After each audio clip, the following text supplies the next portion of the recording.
Let's put this here. All right. And my Restream. Come on. Thank you. Now we're talking. Oh, I forgot to close all the shit that I don't use so that it doesn't over fucking load my computer.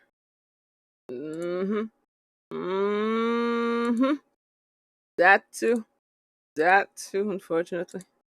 I gotta close so many shit. Am I done? No, bye. All right. Should help. Okay.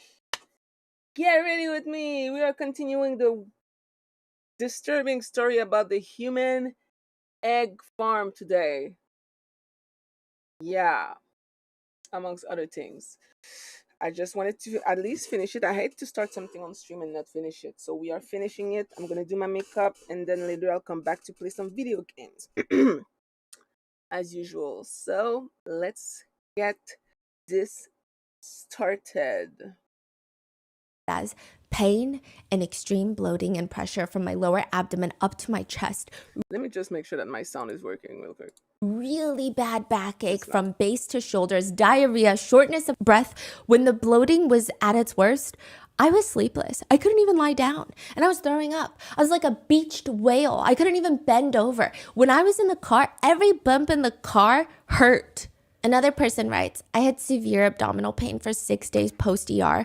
One moment where I was curled up in a soaking wet ball, dry heaving, uncontrollably sweating. My husband was helplessly asking if there's anything that he could do to help. We drove to the doctor. 30-minute drive was the most excruciating thing I've ever experienced. Every bump in the road caused unbearable pain to my ovaries and abdomen that nearly caused me to puke and throw up. The doctors tell her that her ovaries are literally floating in fluid. So the sharp pains that she's feeling are her ovaries just floating and hitting her body in different places and rotating and twisting and moving around. The only way that they can provide any sort of relief is to drain the fluid immediately. Sounds great, right? Wait, what do you mean drain the fluid? Okay, one second. I'm so sorry. What do you mean drain the fluid? How do you do that? Also, this whole thing, I can't believe I used to think that I wanted to give my eggs, bro. That sounds like the most painful shit ever. Is that? Nope.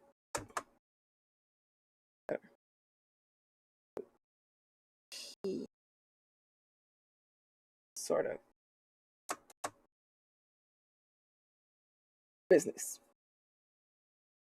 You may wonder, vaginally with a needle, no anesthesia. She says she felt much better after getting the fluid drained, but not back to normal. Most people say that you will know if you have OHSS because within a day you go to sleep and you wake up looking 8 months pregnant. The worst part is sometimes people don't even take you seriously. One netizen writes, I called my doctor and I was about to go to the ER, but she said that I was probably okay because I was still speaking. I mean, it's just been a journey. What the fuck? Another comments, I didn't have it that bad, but I was still bedridden for 3 weeks and had anywhere between 12 to 15 pounds of fluid hanging out at any given time. I had to sleep sitting up, otherwise the fluid would find itself into my lungs. But they said it wasn't that bad. Some people say they ended up with 30 pounds of additional fluid inside their bodies, which took 2 weeks for them to be fully drained and to be able to even walk again. One netizen writes, truly was one of the scariest experiences of my life and extremely traumatic. I had to start seeing a therapist shortly after because of reoccurring panic attacks. I lost about 40% of my hair from all the stress and trauma. Therapy and medical leave was an absolute lifesaver. It took me 2 months to get back to my baseline normal. The more you donate eggs, the higher the chance that you will get OHS. And if what the whistleblower from September 2024 is saying, that there are 100 Thai girls held up in the country of Georgia, forced to donate their eggs. I don't even know if donating is the right word here. Forced to take their eggs out. Then that's a lot of eggs. And that's very frequently that this is happening. Are they okay? No, they're probably not. One popular donor in California states, the U.S. industry guideline limits egg donors to just 6 cycles. You can only donate your eggs 6 times. The guidelines are in place because the more you donate eggs, it's believed the higher your chance of suffering from health complications. But also, there's population concerns. Because if you donate too many times and it results in too many births, basically you have to factor in the probability that 2 people will meet, get immediately involved in some intimate they're gonna be activities, and they may be sisters related and without even brothers. knowing.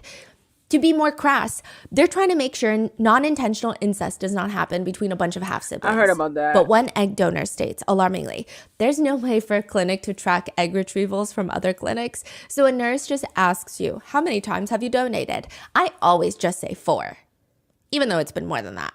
4 is a good number. And then after that, the clinics will stop asking you because they don't want to stop taking your eggs. They also want to make money. The egg donor is probably getting paid $6,000 to $10,000 for a round of IVF. It costs a couple, anywhere between $30,000 to $60,000. Wow. The fertility clinics are making a lot of money. Right. So Holy one moly. egg donation is 46 that they pay, but they get multiple eggs. So usually the batch of eggs is considered one. Oh, okay. Yes. Okay. But in theory, if a human baby farm were to exist, that means that the captives are forced to have their eggs extracted every month, every other month, if we're being super nice, which is not only highly unethical, aside from the human trafficking aspect, but health-wise, they're getting exposed to a lot of complicated health risks. I'm not One of even the doing my victims makeup. of the I'm egg disgusted. farm, a woman by the name of Miss Na, she tells the Thai authorities, it was all there in a Facebook post. You go to the country of Georgia, become a surrogate mother, and get paid $800 a month during your pregnancy. And then once you give birth, you get paid like $20,000 in cash. Side note, some people would say that they saw the ad and it was around $11,000. Other people said it was closer to $18,000, but it's somewhere in that range. It is a straightforward, easy plan. I mean, minus the fact that you have to travel to Georgia and there's no nonstop flights from Thailand, no direct flights. And then obviously you got to get pregnant, give birth to a child that is not your own. But other than that, it's pretty relatively straightforward, the job offer. It's not too good to be true. It's not the prince of some faraway country is asking you to marry him. This is a job and you get paid for the job. And it's also really good money. I did some researching into this. Now, if you've worked in Thailand or you are Thai, I would love some additional insight. When I first tried to see the average salary in Thailand, it kept coming up at 35,000 USD, which in turn didn't make sense for a lot of people to take this surrogacy job for $18,000. Because if you're talking about a full pregnancy and then the before and afterwards, you're talking about a year of work. Mm-hmm. Yeah. But going on forums, a lot of Thai people have stated the average salary calculations are based off of the main cities in Thailand, but also expats who are remote working or different countries that have set up there and they're moving in from different countries to work there. They state that if you just factor in the Thai locals, it's more so around 5,000 to 6,000 USD a year, which That then makes makes more more sense. sense in the context of this case. The surrogacy job is like 2 to 3 years of work. In 10 months, maybe 12 months. Yeah, These that posts makes are sense. aggressively trying to recruit Thai women, and naturally it works. It's a job. People apply. It's assumed over 100 women flew out under this pretense. They're going to live with a couple in Georgia. They're going to conceive their child, give birth, get paid, and come back home. There's no egg donation.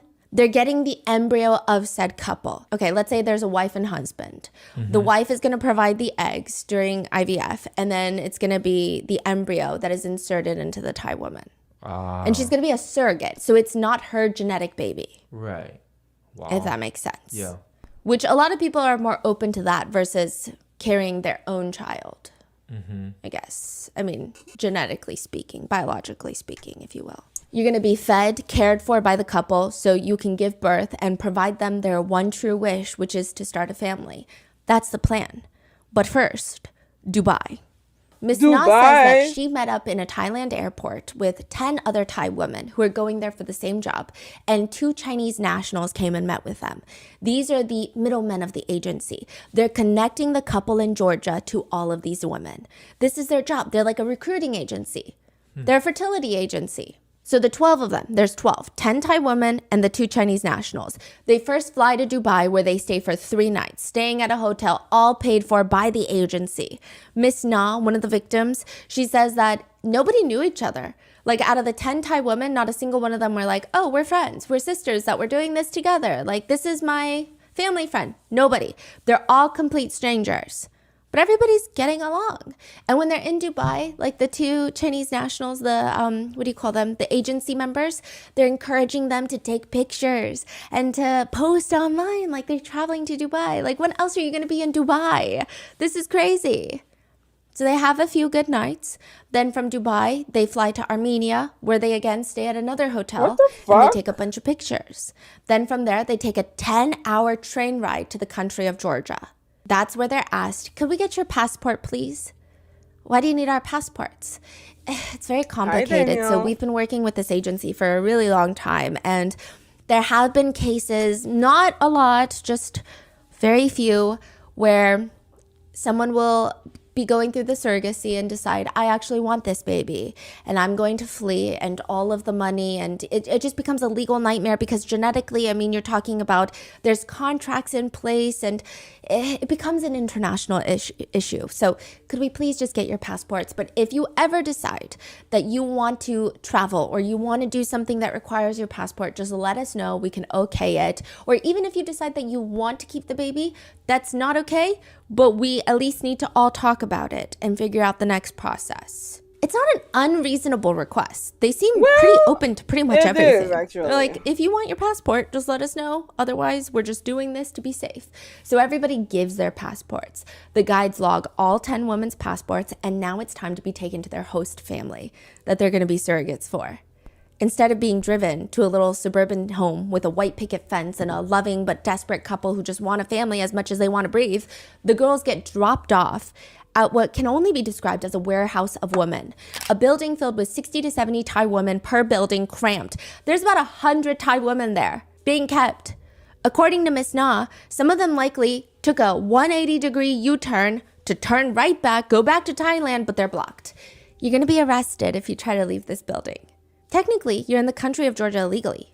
If you leave, you walk out, you try to scream, you're going to be arrested. Wait, what do you mean they're there illegally? I guess they're trying to insinuate that you came on a tourist visa, but you are here for work. You're going to be arrested, and you don't even know the language.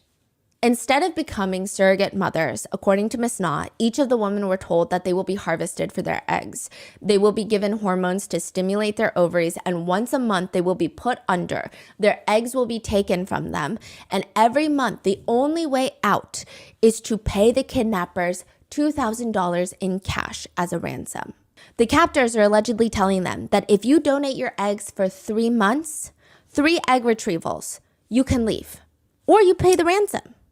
Because we hosted you at all these hotels. We flew you to Dubai. We took you to Armenia. We took you sightseeing.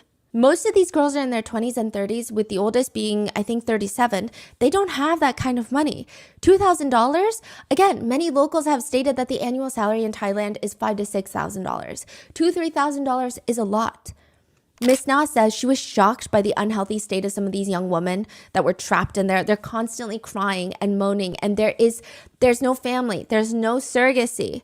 There's not a Georgian couple in sight. Miss Na states the entire compound is run by what she can describe as, quote, Chinese gangsters. Wow. All she knows is there are constant waves of Chinese men coming in and out of the buildings. Yeah, it was the whole thing. And now nobody is getting their passport back without providing eggs. Which a lot of people feel, don't we know this story already? Is this not The Handmaid's Tale by Margaret Atwood? And just to make sense of it, a surrogate, even the best surrogates that you could find, I'm sure if you're a celebrity and you have these private surrogacy programs, it's a lot more. But typically in America, it's around $100,000. And it's a lot. But in Georgia, it's a lot less, and it's a lot more complicated. There's also a higher fee paid to the actual surrogates versus egg retrieval. It seems like it's more profitable, is the speculation here. Because people are like, why don't they just use them as surrogates? I'm sure you could find a lot of families that need surrogates. Why don't they just use them as surrogates? I'm sure you could find a lot of families that need surrogates. Yeah, but they're doing something else, right? Yes, they're taking their eggs. Yeah, and then selling it to that's where all the conspiracies come in. Now, interestingly, there are lots of theories about this case. One is, what the hell are they doing with the eggs? There's so many I wanna know that conspiracies that have too. come from that question. And two, some conspiracies debate if this is even real, if this has actually even happened, or if someone paid these 3 young women from Thailand to say these things, which is a crazy theory, a crazy accusation, a Like, why would they crazy lie? conspiracy. It's kind of an unhinged conspiracy, but it's mostly based off of what the Georgian authorities have said about this case. A few things to note. Surrogacy is considered legal in Georgia, which means any surrogacy work with legal contracts are considered legal. Obviously, there are stipulations, but the Georgian government is saying there is nothing wrong with the surrogacy contracts that these Thai women have. They're saying, we looked into these 3 Thai women, we saw the surrogacy contracts that they have, and there's nothing weird about it. They're not being kidnapped. It seems fine. The Georgian authorities further state, we did our due diligence. We went to this so-called warehouse where the women were held captive, and they state, the Georgian authorities state, we spoke to about 70 foreign citizens, and none of them, aside from the original 3 Thai women that reported this human egg farm, plus the additional whistleblower in September of 2024, none of them complained about being held against their will. Okay. Girl. So September 2024, the whistleblower escapes. Her family pays the ransom. She goes back to Thailand and she contacts the Pavina Foundation. She talks about 3 specific women that she befriended in the facility that she really wants to help save. The Pavina Foundation works with Interpol and saves those 3 women, pays their ransom, gets them out. The 3 women then start providing more information about the human egg farm. This was like a few weeks ago. They were rescued like January 30th. So now more information is coming out. They're doing interviews. อีกวันหนึ่งเขาก็พาเราไปที่บ้านพักหลังหนึ่งซึ่งในนั้นก็มีคนไทยอยู่อีกกลุ่มหนึ่งเกือบ60 คนมันมีคนไทยคนหนึ่งไปโรงพยาบาลเพิ่งกลับมาแล้วเหมือนหางานจาก Facebook ค่ะก็เขาเขียนว่างานรับอุ้มบุญก็ได้เงินหลายแสนก็20ต้นๆถึง30 37 38ประมาณนี้ค่ะได้เพราะหางานจาก Facebook ค่ะเดินทางไปพร้อมกันวางยาเพื่อดูดไข่แล้วก็อีกคนนึงกระตุ้นไข่ว่าถ้าคุณอยากกลับคุณต้องขายไข่3 ครั้งจะกลับจริงๆก็ต้องจ่ายค่าเสียหายให้เขาอะไรเงี้ย And now everybody's wondering, what about the other women? We got to get them out. What's happening in the egg farm? This is when it breaks global headlines. The Georgian authorities are saying none of the women that we found in the warehouses, like 70 of them, none of them complained about being held against their will. In fact, we saw pictures of newborn babies taped against the walls. Oh my God. They said that these are babies that were delivered by residents of the building, so clearly they're being surrogates. They're not being harvested for their eggs. That is This crazy. is all crazy. But the problem is here being, crazy. even the Georgian authorities state that none of these women spoke Georgian, and maybe the only translators available were the ones that were running the surrogacy agency, so-called agency. They also stated that one woman who did speak Georgian said, we have our documents with us, our passports. If we want to leave, we can leave at any time. I don't know why the girls would say that they're victims of trafficking. She claims that the only reason that some people leave is because they can't conceive the baby. They can't get pregnant, which would defeat the purpose of being a surrogate. We have no clue if this is said by one of the Thai women found in the warehouse that is a victim or a so-called victim, or if this is the statement of one of the ones that are running the agency. We just know that she speaks Georgian. So the Georgian authorities are saying, hey, all the Thai reports that there's a human egg farm, no, we talked to all of them. We didn't really talk to them because they don't speak Georgian, but no, nobody said that they're being held against their will. So you guys are wrong, which makes everybody a lot more suspicious. This statement has made things trickier because they're essentially stating that this is not real. This is not happening. This is a government cover-up they at can't this verify. point. They're Now, another benefiting. thing to note, the 3 women that were rescued in January 30th, they have done an interview and they're completely masked, clothed, they're anonymous.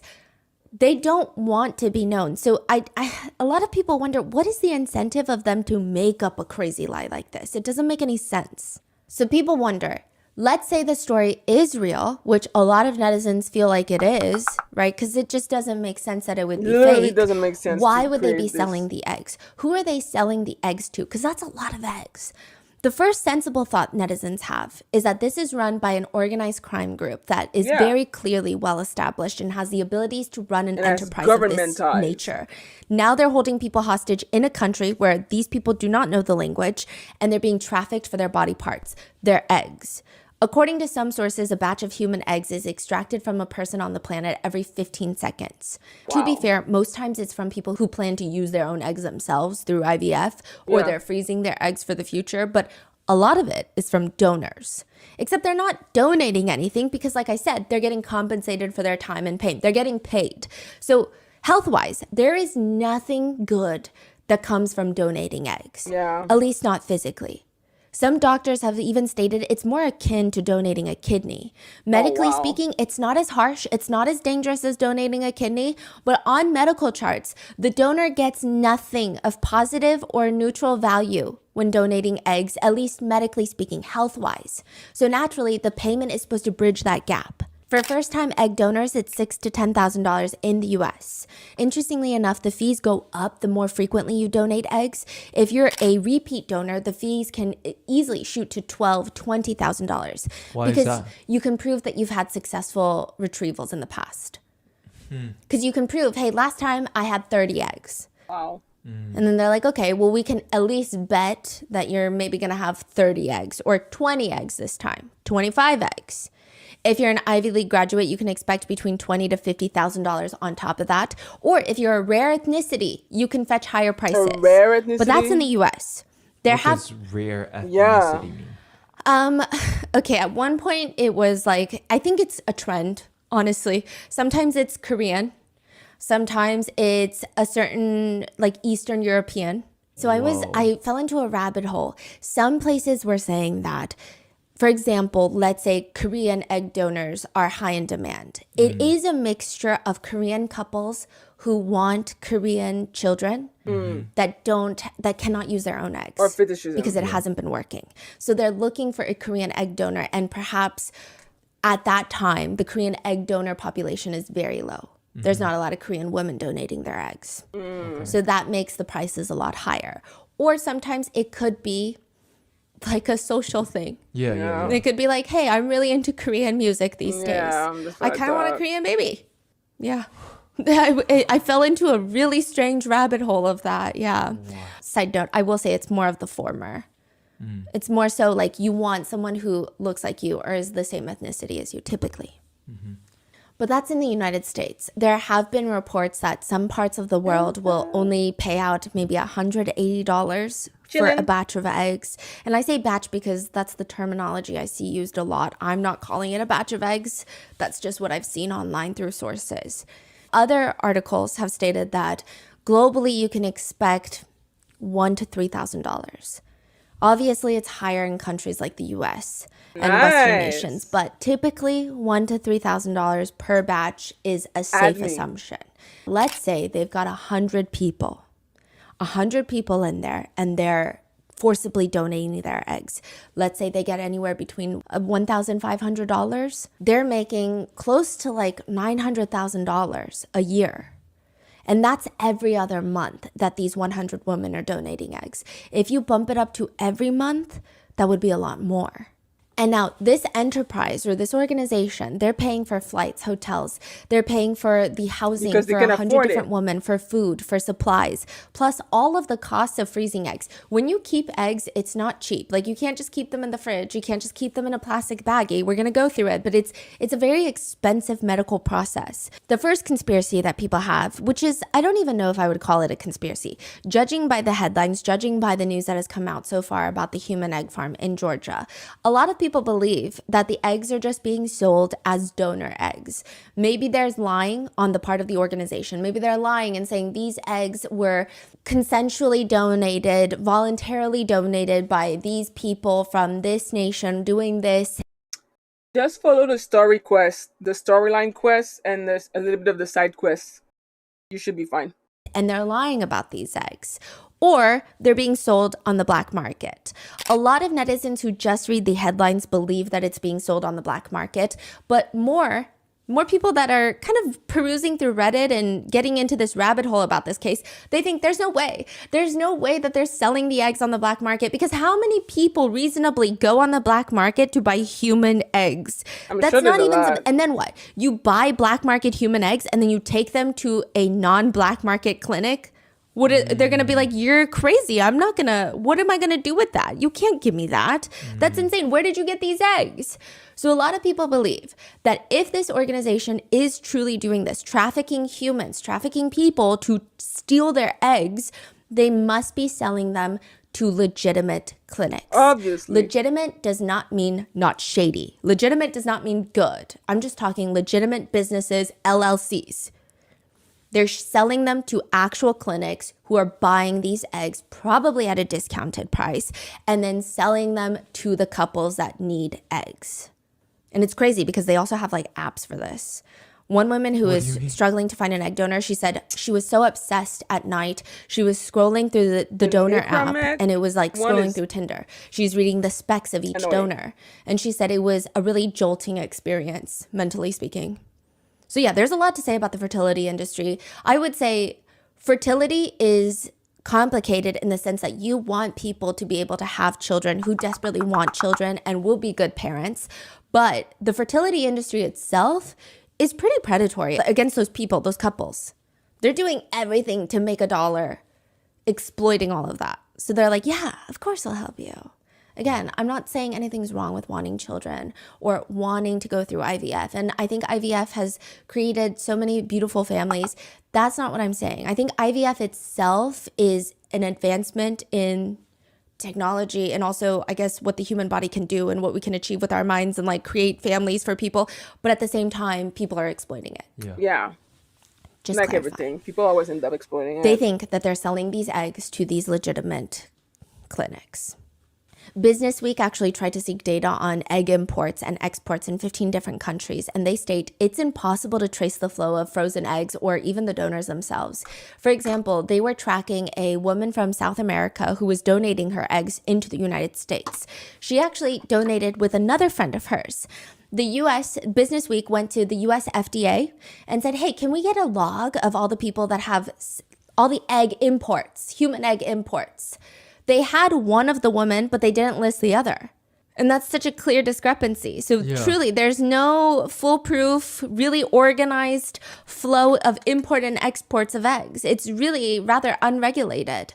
But then some netizens question, how many shady, legitimate clinics are there that are willing to buy eggs like this? That doesn't make any sense. It does. And also, if you store the eggs in a weird way, they're essentially worthless if you store them the wrong way. And it's very tricky to ship them, get it across borders, customs, which means they're paying for the flight, the hotel, the housing, the supplies, all of this, and probably like hundreds of thousands of dollars of initial medical equipment that they need to start this.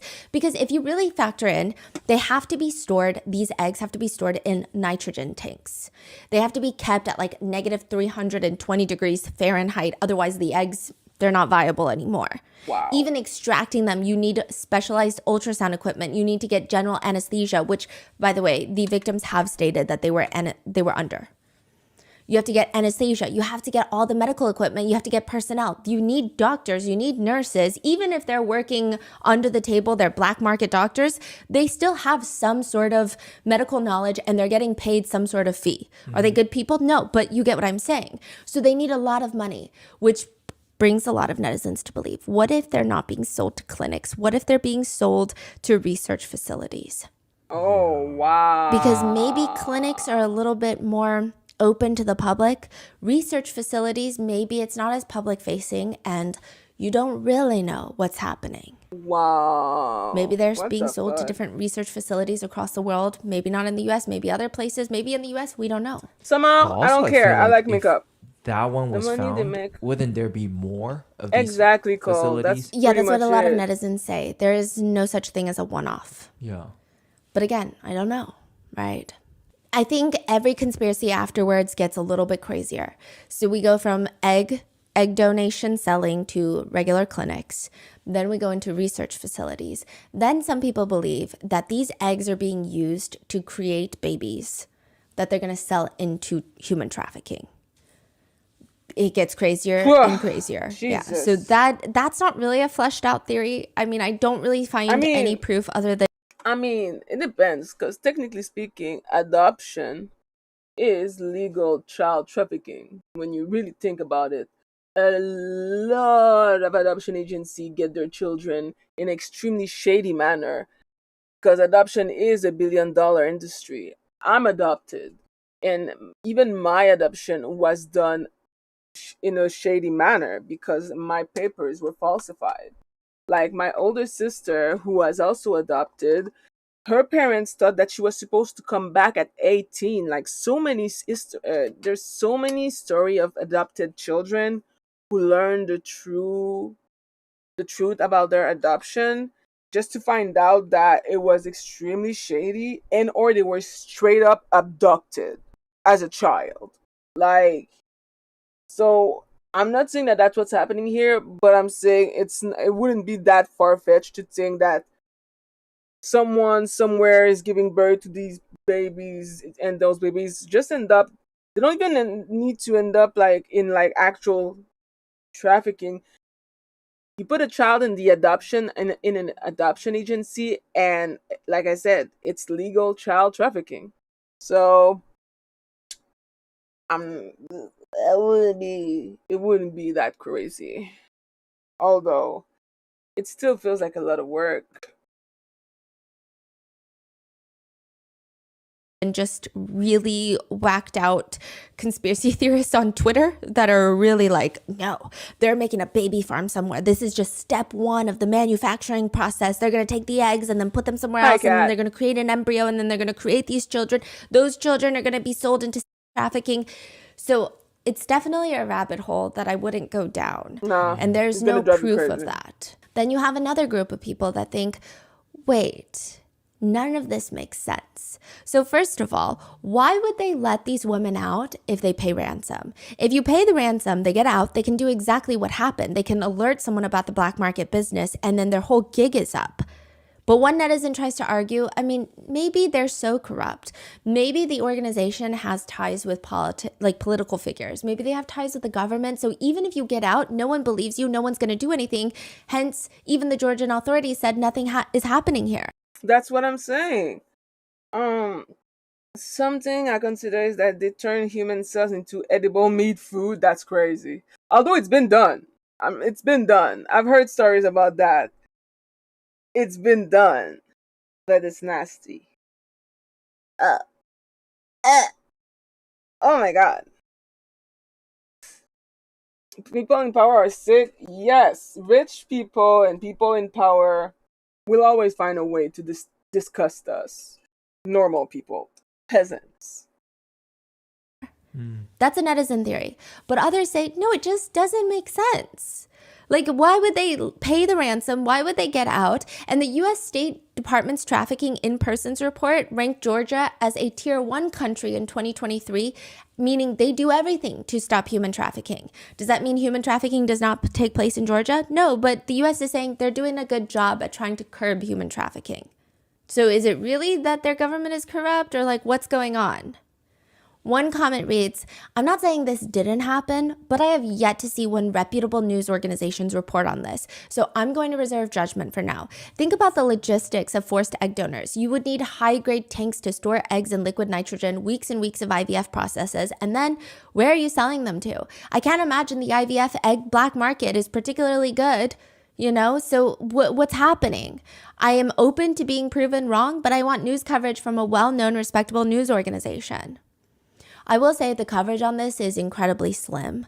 I don't know if it's because everything in the U.S. is overpowering on a global scale. There's been so much going on in the U.S. political sphere. Maybe it's that.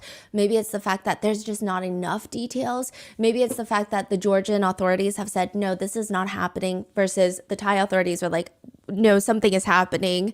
And it's become a little bit of a diplomatic, strange concern. Other people on Reddit have said maybe it's the fact that Georgia is such a small country.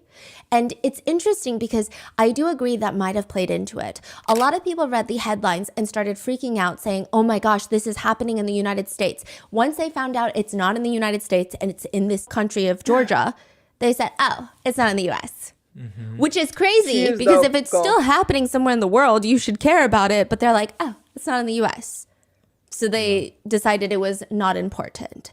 Which is dumb, because even if it's not in the US, the fact that The US always finds a way to be involved in anything, regardless. So, one way or another, the US would get involved. So, that's beside the point. I mean, there's so many shady shit happening in the US too. Like, the amount of states, mostly red states, that allow child marriage in the US is actually insane. Like, I'm sorry. I know that when it comes to like the GOP, they always pretend to care about children and shit. But now that we see the way Trump is handling the Epstein files and shit, we can finally start to. Some people finally will wake up to the fact that no, they don't actually care about children. So even if there's no human egg farm in the United States, I can assure you that there's a lot of shady shit happening in the United States, especially in the red states that allow child marriage. So, let's not act holier than thou. I don't know. But I will say it is strange to the point where other conspiracies have popped up. They said, what if this has never happened and it's actually a setup? There was one Chinese account that was posting all over Chinese social media saying that this whole story is fake. There were 2 Chinese surrogacy agencies in Georgia that were, I guess, duking it out, if you will. And one of them decided to take their competition down. So they hired these 3 Thai women to make up these crazy allegations that they're harvesting human eggs at the other facility and they won't have competition anymore. So a lot of people initially believed that. But when you click on that Chinese account, they don't have any other post but that, which is weird. Yeah. It's very strange. Wow. I feel like this is the surface Yeah. of this whole thing. I don't know. Exactly. Personally, I don't know, maybe I'm so far into believing in the craziest things that humans can do They are, because of this but- line of interest and work that I'm in, but I just don't see why anyone would lie. Yeah. Even the competition this theory level, doesn't make sense. it doesn't make It's sense such a to far-fetched lie theory. like that. I don't know why people would lie about it. And go on TV and like hide your identity and shit. Like, there's something about it that has to be fucking real, because there is literally no reason for these women to just expose themselves to being doxxed and attacked and putting their life in danger for a lie as egregious as this one. It's not logical. No, I mean, listen, when it comes to the GOP, every accusation is a confession. That's how you like, as soon as you see it like that, then things starts to make sense. So whenever the GOP says an accusation, you know damn well it's actually a confession, and they want the heat to get off them so we can focus on, their political enemy. The GOP is trash, and MAGA is a fucking cult. And maybe I'm naive. I just don't see how it's a lie. I don't see what anyone would gain from this. I don't see a single party that gains. I don't see the Thai government being like, yes, this is great, we're gaining from this. I don't see the Pavina Foundation gaining from this. I don't see the 4 women gaining from this.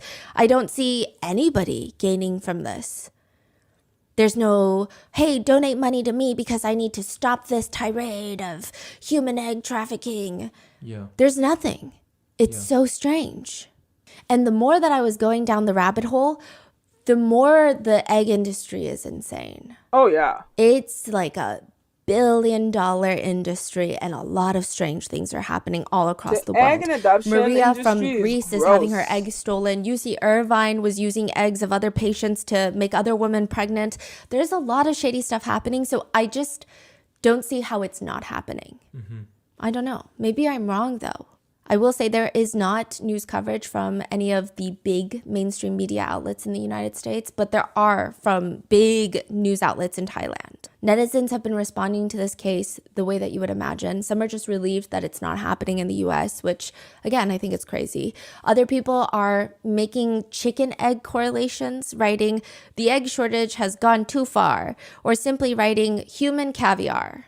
But I will say most netizens have had a normal, sympathetic, albeit enraged response because it does feel like if this is true, we're all heading straight towards Handmaid's Tale. Bruh. We're bypassing all security measures and just going straight to Margaret Atwood. And that seems like it's becoming a reality. I mean, one netizen writes, I did IVF twice, and yeah, the whole thing, just on a physical level, is really hard. Emotionally, it was worse. Physically, though, hard. The medications you take during the stimming phase, which is stimulating the follicles to make your ovaries produce more eggs, it's got a range of side effects like constant severe headaches, mood changes, mood swings, including anger, depression, the physical discomfort toward the end before the retrieval. It's insane. I can't even imagine what these women went through. I was mentally and physically done after 2 cycles, and I was willingly doing it. I was doing it so I could have kids. Being forced to repeat that monthly, it's torture. Other comments read, this is so horrific. I have a hard time coming to terms with the fact that I'm not reading a dystopian fiction anymore. Another writes, the fertility industry is already deeply unethical in many ways, catering almost exclusively to the wealthy while exploiting poor and marginalized women as surrogates and as egg donors. But this case is beyond even that level of quiet exploitation. This is out and out human trafficking, medical torture, and slavery. To which someone theorizes, if they hadn't escaped, they would have ended up being harvested for their organs too, I expect. Bruh. Or another theory, which is very dark to think about. Someone writes, with global birth rates dropping, this kind of thing will only grow. Yeah. Or another one grimly writes, as a father to daughters, I guess I have to add this to my list of potential dangers my girls will face. Bruh. For sake, this is getting long. Or another one says, wow, yet another thing a bear would never do to me. And one comment that I deeply resonate with. The only good type of human traffickers are the dead ones. Period. And that is today's case. What are your thoughts Kill on this all one? human traffickers. Let me know in the comments and stay safe. I will see you guys in the next one. Bruh. No, that's crazy. Deceptive QB. Hello. Thank you for the follow. It's appreciated. All right. Let's watch another true crime. Bro, I have so much fucking Love Island shit. This show really ruined my fucking algorithm. Actually fucking insane. Is there anything else that I didn't watch before the whole Didi saga? I think I saw... Oh yeah, I didn't see that one. And that one. Ew! Oh my god.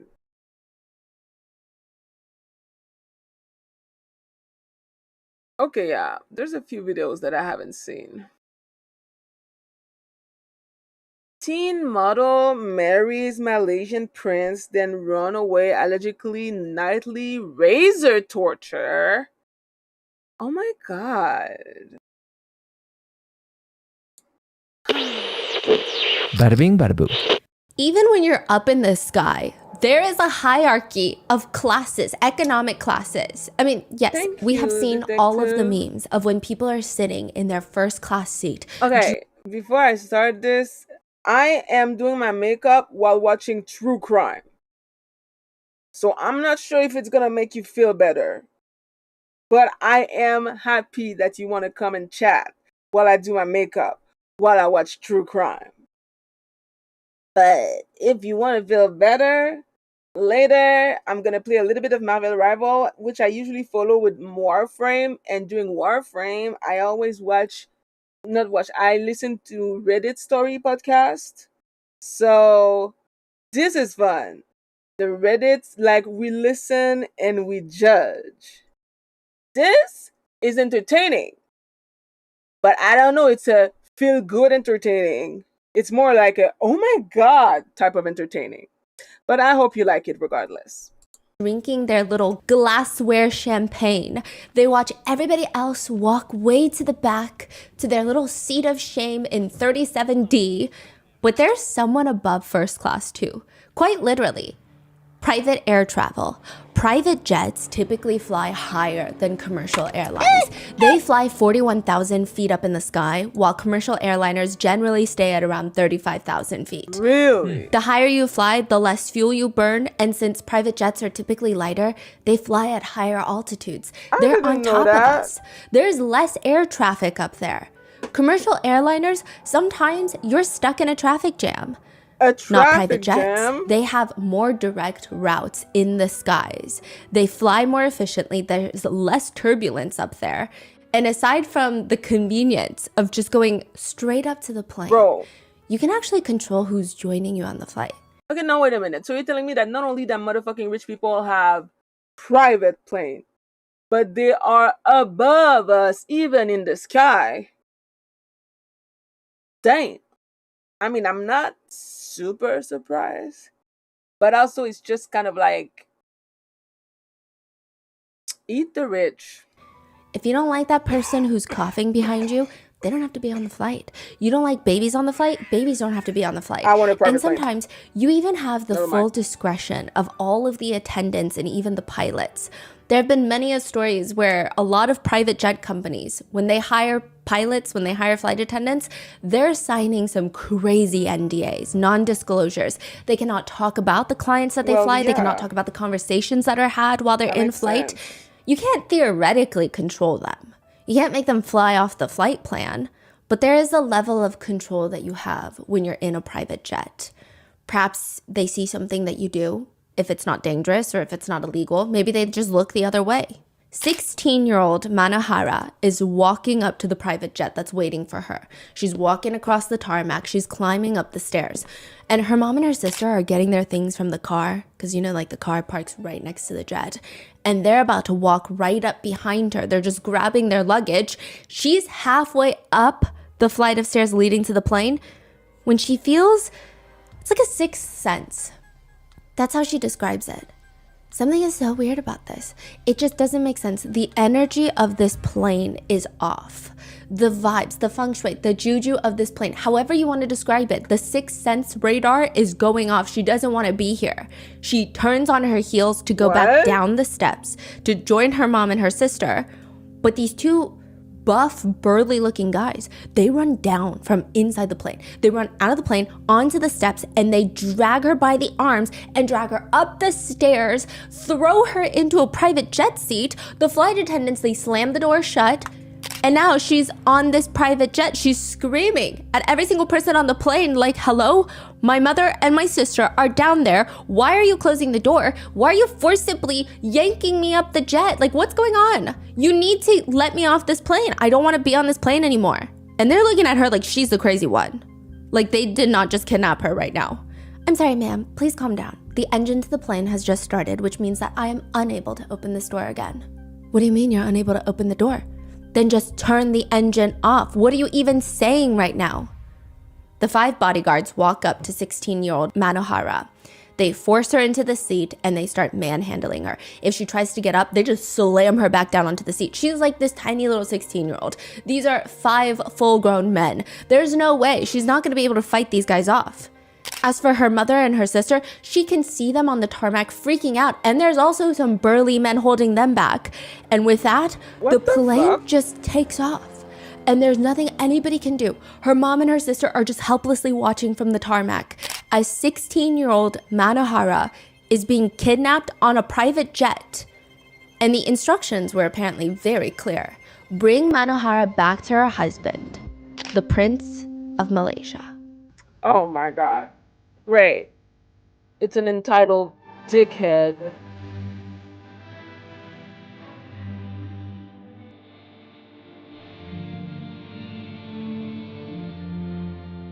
Is she alive still, or is she ended up she was found dead? We would like to thank today's sponsors who have made it possible for Rotten Mango to support the National Network to End Domestic Violence, a nonprofit organization dedicated to creating a world where partner-related workplace and stalking violence no longer exists. This episode's partnerships have also made it possible to support Rotten Mango's growing team, and we'd also like to thank you guys for your continued support as we work on our mission to be worthy advocates. As always, full show notes are available at rottenmangopodcast.com. A few disclaimers for today's case. There are a few mentions of DV and SA, so please be careful. With that being said, let's get into it. She's 16 and Imagine she's married. acupuncture. All right. But you leave the needles in you forever. You get up, you go about your day with needles forever embedded into you. They are one with you. I mean, it feels like there's absolutely no reason why anybody would want to do that unless it fixes your life, unless it brings you a lot of money. What if I told you if you stick 5 needles inside of you and keep them in there forever, you could be the most handsome person in town. You could be the richest person that you know. It's called susuk. It's a charm needle, and it's usually made of gold or silver. There are needles that are inserted into your body, into the soft tissue. So a lot of the times it's in the face, in the chin area, the cheeks, your back. And the needle has intention. Oh my God. Whether you asked for wealth, health, happiness, beauty, the shaman or the doctor, whoever is enchanting the charm needle will make sure it goes into the intended place and make sure that it has the intended goal. And you, as the person with the needles inside of you, you've got really one job. Okay, you've got 2 jobs. If you are to get an MRI, which is when they put you in that giant machine and you cannot have any metal on you. You can't wear a necklace, you can't wear earrings because they will fly out of your ear onto the machine. It's magnetic, it attracts metal. If you're gonna get an MRI, it would be beneficial to tell your doctor that you have metal needles inside of you. Otherwise, they will tear through your tissue to get to the MRI machines. You could also probably tell your doctor when you get an X-ray because they're gonna be in for a shock. That's like the main rule. But the other main rule is don't tell anyone where that charm is. Don't tell anyone where the needles are. The minute that you tell someone where it is and why it's there for, it loses its magic. It no longer is effective. How come? But that doesn't mean that everybody tries really hard to find a unique spot. The most common spots for women are on the face, the back, and sometimes, this is not as common, but interestingly, in the private areas. Right. To be embedded. So when you say it's on the face, can you see it? No, because it's in you. So you won't see it. It'll heal within a day. You won't even feel it if it's done properly. Oh, so it's actually inside of your tissue. If you get an X-ray, you'll see needles. And there have been a lot of times where this is not as common practice in the Western world. So in the Western world, a lot of people will have it done in places like Asia, Southeast Asia. They'll come get an X-ray and doctors start freaking out. And then they realize, okay, it's susuk. It seems like there hasn't been too many instances where it's been harmful to people. And it's like culturally a big thing. So just tell your doctor. But if you're craving beauty, if that's what you're asking for, it's often placed on the face, which makes sense because you want your face to be beautiful. And there are these rumors that Manohara has 1,000 gold needles in her face. These are what the jealous people are saying. It's probably nowhere near that if she even has any, but that's the only explanation that makes sense for everybody that's seen her. They say everybody who has met Manohara in person, whatever you see in pictures is only 1/10 of how beautiful she is in real life. She looks like the Angelina Jolie of Indonesia. That's how people describe her. Before she even graduates high school, she is named one of Indonesia's 100 most precious women by Harper's Bazaar in Indonesia. The rest of us, we're just like cold rice. But in all honesty, she's very stunning. Some say after she was born, her mom realized how beautiful she was, so she decided to take her down the beauty queen model route. Others say, no, her mom manifested this. When she was pregnant, she chose the name Manohara. Manohara in Sanskrit means the thief of hearts. Wow. August 2008, Manohara, the thief of hearts, gets invited to a high-profile political dinner, which sounds kind of strange, but it seems like Daisy, Manohara's mother, is this master networker Mano is working as a model. Her mom is working on marketing her daughter to high society. She's trying to make Mano into a socialite. And the whole family is always attending random high profile, high security clearance events. And this dinner is even bigger. The people in the room are going to be some of the most powerful people in the entire nation, in the entire country. She sits down. Mano is probably a bit nervous, but she's handling it very well. And at the very end, after dessert has been served, Mano looks up and a woman is staring at her. Okay, I agree. It is to be done. She's good. The wedding will be on the 26th. What? Mano smiles and she's like, you're talking to me right now? She thought she was talking to somebody else. And she's like, okay, but you're looking at me. We're making eye contact. Is there somebody behind me? Because this doesn't make... What are you even saying right now? Somebody next to her hands her this piece of paper, and it's an invitation to a wedding. To Manohara's own wedding. She is getting invited to be the bride at her own wedding. You cannot be serious. What do you mean? The wedding date is set for the next week, 7 days. The groom is the man sitting right next to her, and Mano is laughing and she's giggling like, no, I'm not. That is crazy, actually. The groom is just sitting next to her, all smiley. He's not equally confused. He's not wondering, wait, why am I getting married? I don't even know this girl like that. Nothing. He's just smiling, looking at her. He doesn't even look concerned that his potential hypothetical bride doesn't even want to marry him. It's very weird. The woman, the groom's mother, looks straight at her and says, you will be getting married this week. Everything has already been done. And if you don't do this, you will embarrass our family. Okay. And nobody embarrasses the royal family of Malaysia. Stay embarrassed, bitch. The man sitting next to Mano is her future groom, Muhammad Fakhri Petra, the crown prince of Kelantan, one of the 9 royal families in Malaysia. Malaysia is very interesting. I believe it's the only system in the world that operates like this. Please correct me if I'm wrong, but it's very fascinating. It's on a rotational monarchy system, which means they cycle through from one king to another every 5 years. And they have 9 royal families. So royal family 1, 2, 3, 4, 5, 6, 7, 8, 9, and they will have 5 years each, and they cycle. Prince Fakhri belongs to the royal family of Kelantan, which is actually considered one of the most influential royal families in Malaysia. Their ancestry dates all the way back. Prince Fakhri is the younger brother of Sultan Muhammad V. Okay, I don't know if you guys listen to they're from the same family? Older brother. They're straight up brothers. Whoa. I don't know if you guys listen or watch my other podcast, Moral of the Story. You can find it on all podcast platforms, or I'll link it in the description of this video on YouTube. We did a whole episode on Sultan Muhammad V. He married a foreigner, had a child with her, and then completely acted like he did not marry her. Yeah, I remember He was that. allegedly double wifed up. It's a lot. He stated that their son was not his heir. There was so much drama. The situation was incredibly messy, but not on the same catastrophic scale that this incident is going to be. But in case you want more additional lore, that's going to be linked. That's his older brother. This is Prince Fakhri's older brother, Sultan Muhammad V of Kelantan. And now, Mano is being told that she's going to be his bride, his princess. Bruh. To be forward-thinking, Prince Fakhri's chances of becoming the king of Malaysia are very slim to none. But still, she doesn't want it. Okay, thank you for the great honor that you have bestowed upon me. But also, I don't have time to be kingdom building and politicking around. I just want to live my life. I mean, let alone, who even is this man? She doesn't even really remember where she first met the prince the very first time. Her sister, Mano's sister, has to remind her. It was at the freaking party.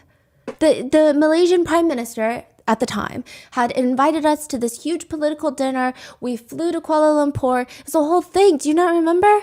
And we were sitting there and it was this very intimate dinner party. And she's like, okay, yeah, that's right. I was sitting right next to the Prince of Malaysia, Prince Fakhri, one of the princes of Malaysia. And Mano doesn't even remember her very first impression of the prince. She's like, I think he was quiet. I think he was polite.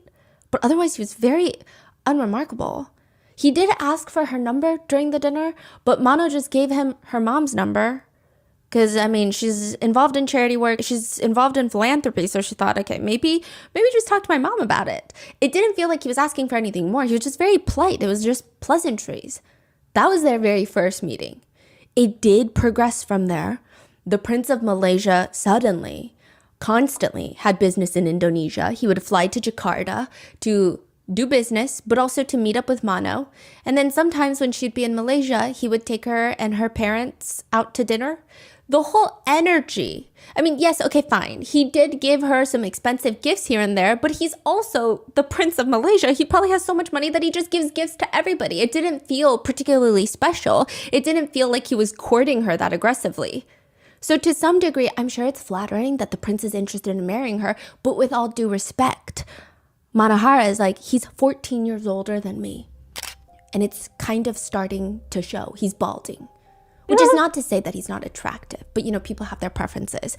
And more importantly than that, Manohara was 14 years old when they met. So he was double her age. He's not just 14 years older, she's 14. He's double her age. And he was pursuing her. Yes, that's why she had no idea he was pursuing her.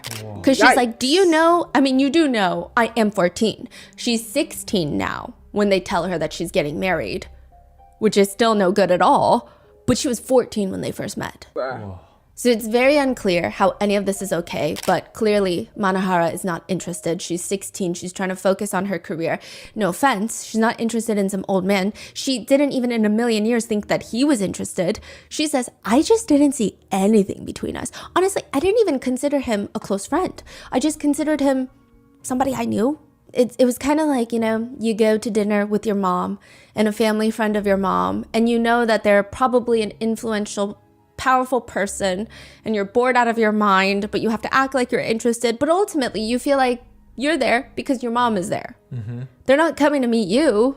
Yeah, and then the next day you found out that you guys are getting married. Yeah, Bruh. and you get invited to your own wedding. Wow. She also has a boyfriend back home in Indonesia, and she's like, okay, by the way, I also have a boyfriend that is a lot more age appropriate. So perhaps this union is ill-advised. Maybe we could go back to the drawing board.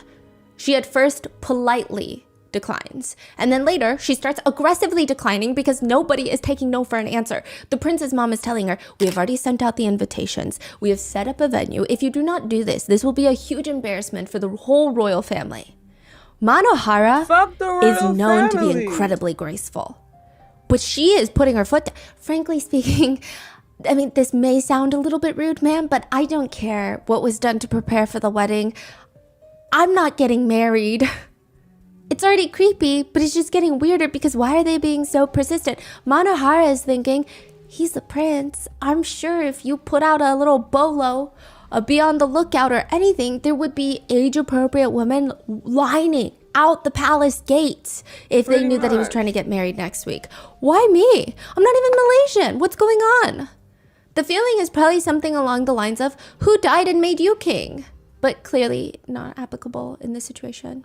August 26, 2008, Mano becomes dubbed the most beautiful princess in Malaysia. They get married.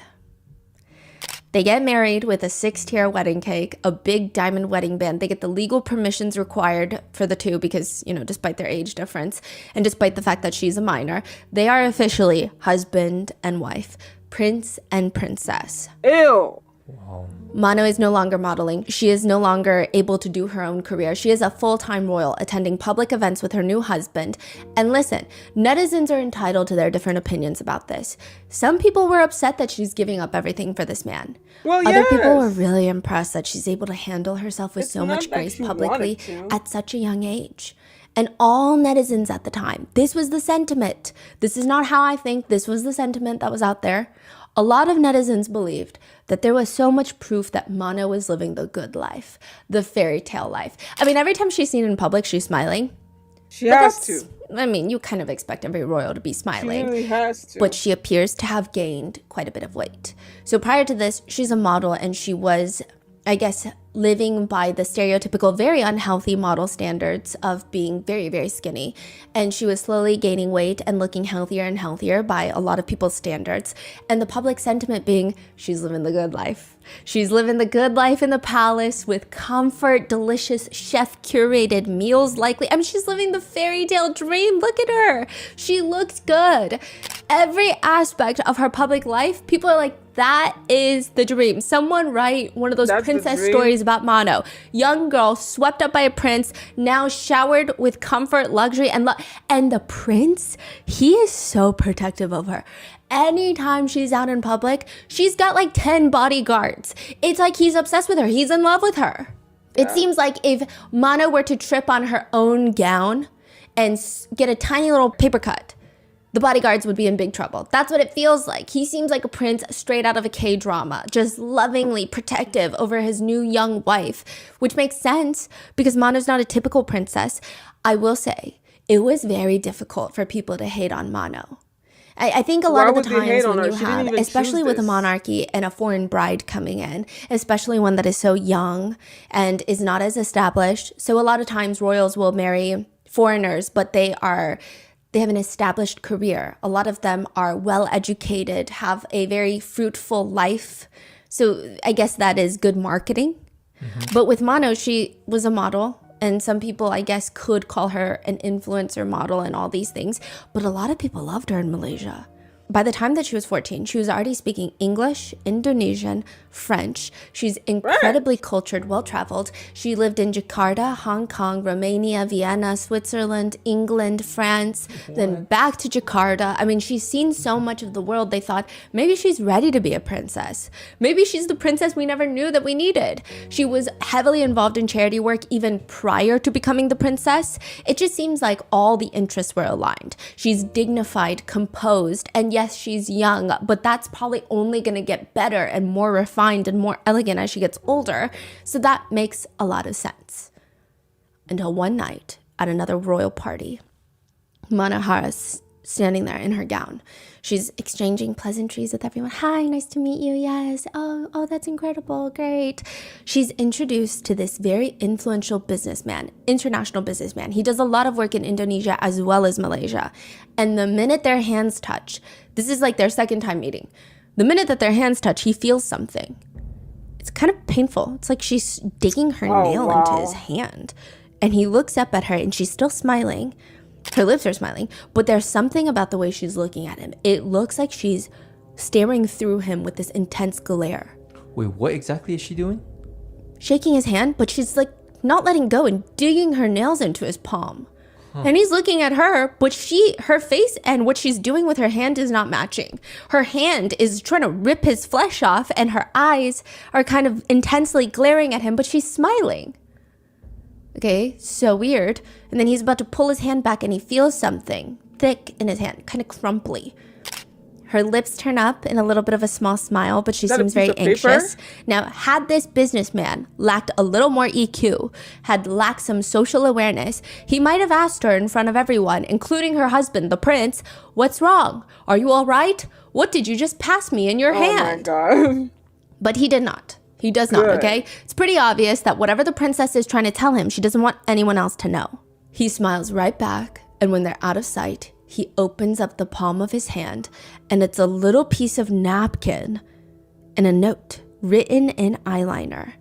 "Help me." Oh Lord. You're kidding me. No. This is like a movie. Yeah. And so he's shocked. He doesn't even know what to Like, do. what is it supposed to do? Yeah. And it's like hunting. There's this thing they used to do way back in the day. It's kind of like hunting. The whole village would be in on it. The woman would hide the main character of the day. Let's call her Susie. The women in the village would hide Susie. And this man knows that the women are protecting Susie. But they're all trying to be part of the fun, right? He goes to the home of Susie and he asks Susie's parents, "Can I have Susie's hand in marriage?" Susie's dad thinks about it, ponders for a little bit and says, "Yes. Now go find my daughter and strip her naked." What? And the call has been put out. The women in the village have taken Susie. They're putting her in 81 layers of clothing. They're wrapping fishnet straps, wrapping it around her body. He has to find whoever looks like a walking mummy because that's going to be his future bride, Susie. And then he has to fully strip her naked.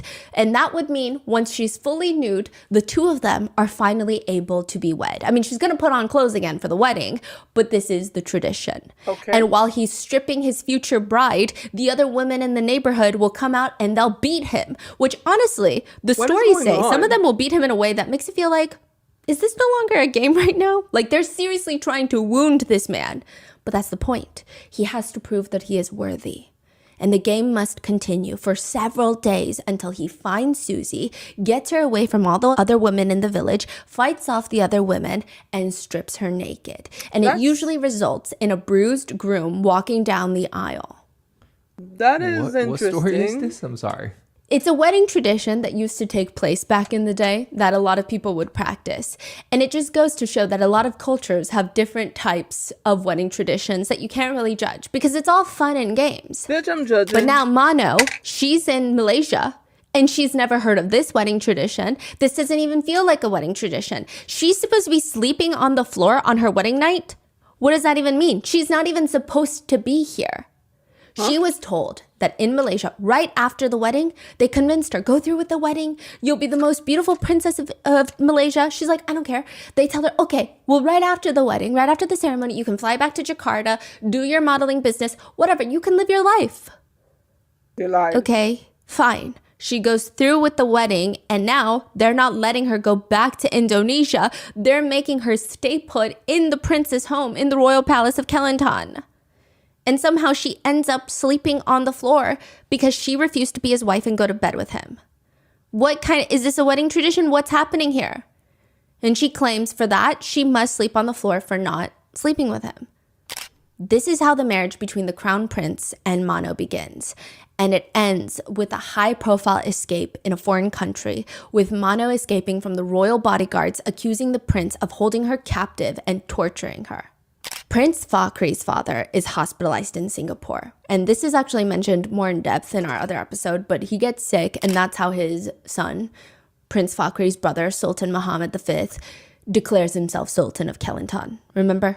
Right. Yes, it's a very big political debacle. He goes to Singapore, he's in the hospital, and the whole royal family has gathered there to support the most powerful man in all of Kelantan. Prince Fakhri, Mano, and the prince's staff are staying at this fancy hotel in Singapore. And most of Mano's days in Singapore have been under strict watch in the hotel room or in the hospital. So how old is she now, and how long have they been? She is 18 at this point. They've been married for like A few years. a year and a half. And she still refused to lay with him. She might not leave Malaysia again for weeks once they leave Singapore. She doesn't know when else she'll be out of Malaysia because she knows when she's in Malaysia, she can't do anything. She's married to someone so powerful, part of the royal family, one of the 9 royal families in Malaysia. What power does she have in Malaysia? None. But right now, they're on foreign soil. They're in Singapore. This is her chance. She doesn't know if she's going to leave Malaysia ever again because prior to all of this, prior to the then Sultan of Kelantan, so Prince Fakhri's father getting sick and being hospitalized in Singapore, she was not really allowed to ever leave Malaysia. It's easier to control her when she's in Malaysia. This is her only chance.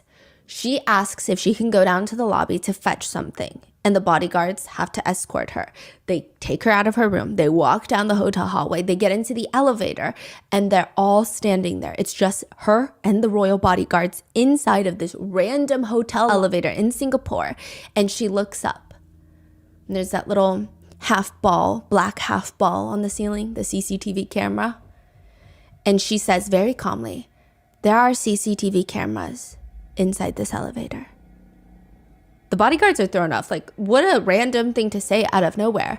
I mean, is that a threat? Before they can even react, Mano's hand is already pressing up against the emergency button in the elevator. The alarms start blaring. Everyone in the hotel is going to hear it. Not only that, when the emergency stop button is pressed on the elevator, more than likely the police have to respond immediately. Regardless of if it's a false alarm or not, police have to show up on the premises. So now the alarms are going off. It's just Mano and a handful of bodyguards in the elevator. They're trying to restrain her. They're trying to sedate her. I mean, perhaps the princess has lost her mind. Maybe that's what they're going to tell the police. The princess has been under a lot of stress after the sultan has been sick. She doesn't like traveling too much. She was beyond herself, so she pressed the emergency button. But she keeps reminding them, we are not in Malaysia anymore. You try to do anything, we are in Singapore. Everything is caught on cameras. The bodyguards back off. Mano starts screaming for help. She's banging on the doors. The hotel staff arrive. The police arrive. And crazy enough, Mano's mom and sister arrive. The businessman that she passed the note to, ever since she passed that note, he's pretty close to the royal family. He's an influential businessman. He has been getting updates on Mano, trying to track where she's going. And once they left for Singapore because the Sultan was sick, he contacted Daisy, Mano's mom, saying, she's in Singapore, she's staying at this hotel. You gotta go find her. Oh, you gotta go save her. Yes. Okay. So they're all there. What? They've all arrived. The prince is running out of the room trying to calm the princess down. He's allegedly got a firm grip on Mano. Now, from this perspective, the prince has denied all of these allegations. So just keep in mind, these are allegations. He's got a firm grip on Mano, trying to tell the authorities that his wife is probably freaked out. She's spooked. She's been exhausted. They'll see to it that she's taken care of. No. But Manohara does not want to go with him, and the prince does not want to let her go. The Singaporean authorities have to tell him every single person has the right to freedom in Singapore, regardless of marital status. Let your wife go. When he lets her go, Mano reaches into her pocket, shows the authorities her passport. She's like, I need to leave immediately. And what's crazy is Manohara is half Indonesian and half American. So her dad, her biological father, is an American citizen. The U.S. embassy got involved in Singapore as well. Wow. So she pulled out her passport. It's a U.S. passport. Interesting. And she's like, you need to help me. So this is escalating. So many countries are getting involved. Now you got Malaysia, Singapore, Indonesia, the United States of America. So much is happening. And she's saying, I cannot go back to Malaysia. My time in Malaysia, I was held captive at the Royal Palace of Kelantan, and I have been tortured on a daily basis. The princess is accusing the prince of being a kidnapper, abuser, and a torturer. Manohara has to explain to the police everything that's happened so far. She's basically like, do you want the short version or the long version at this point? Because things were happening every single day that she was married that should not be happening. So right now, what's going on? Once she took out her passport, like they basically took her into the police station? Yes, so they separated her from the prince, and now she's in the embassy talking to officials. And she's explaining, not only am I going to leave, which is not really a question. Of course, she has her own free will to leave. She just wants their protection to get to the airport and board a plane that is not headed to Malaysia. Where is she going? She wants to go back to Jakarta. She wants to go home. So at this point, her mom is residing in Indonesia. So she's like, I just want to go home, please. These are the following allegations from the princess to the prince. Mano explains to the authorities that one of the main reasons that Mano did not want to marry the prince initially, other than the obvious, was there was an incident.